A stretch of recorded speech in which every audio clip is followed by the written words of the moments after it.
Tudo bem? Vamos hoje considerar sobre o destino da serpente. Qual será o destino de Satanás?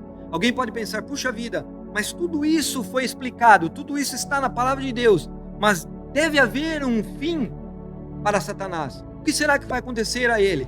Ele com certeza não enganou só Adão e Eva, ele tem enganado milhões e milhões de pessoas ao longo da história, desde a criação de Adão e Eva. Vamos aqui acompanhar. Veja que interessante. A pergunta 4, nós já consideramos ela aqui.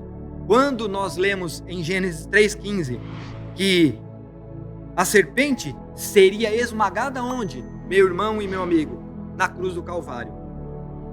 Há esperança para a humanidade por meio do descendente que é Cristo Jesus. Essa inimizade criada entre Satanás e a mulher, no caso Eva, ela se estendeu, ela atravessou as eras, ela atravessou os séculos e é estendida hoje para quem? Para a mulher, no contexto profético, que nada mais é do que a igreja. Satanás é inimigo da igreja de Deus aqui na terra. Nós bem sabemos disso.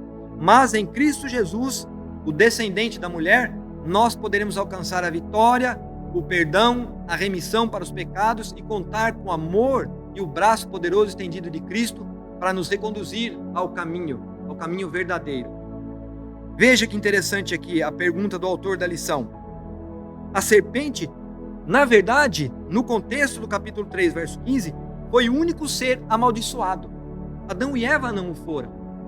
Mas o que foi amaldiçoado por Deus era o solo, porque daquele momento em diante, tudo que Adão teria que fazer era trabalhar e trabalhar duro, porque se cansaria, não sabia o que era cansaço até então, suaria, transpiraria em meio a pragas daninhas, em meio a espinhos, cardos e abrolhos.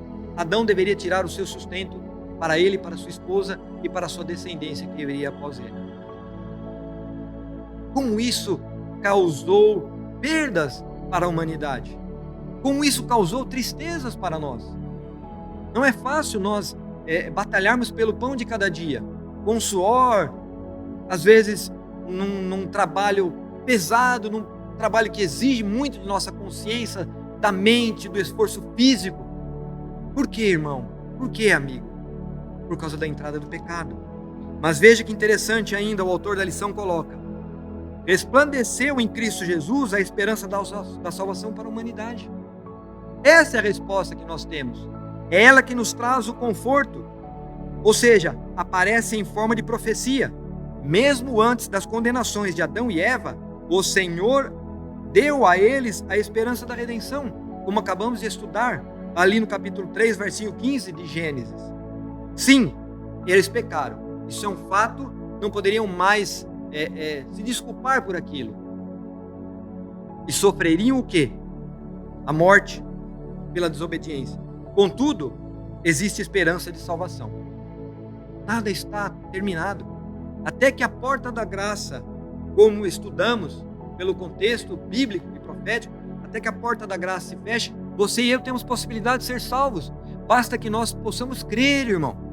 Nós cremos naquilo que as pessoas falam, no contexto filosófico, da ciência, das artes, da cultura, mas nós não, parece que temos um bloqueio de buscar conhecer e enxergar que aquilo que está contido na palavra de Deus é o que realmente importa. Não estou dizendo aqui que não é importante você estudar, até porque eu sou estudado, eu tenho curso superior, eu sou um fisioterapeuta, como médicos, enfermeiros, advogados, cientistas, mas o que nós queremos dizer aqui, levar em conta, é que a base do conhecimento que realmente nos trará proveito e a certeza de que fomos perdoados e aceitos por Deus é a Bíblia Sagrada, a palavra de Deus viva. A pergunta assim: como o plano da salvação, bem como o grande conflito, é revelado nessas passagens?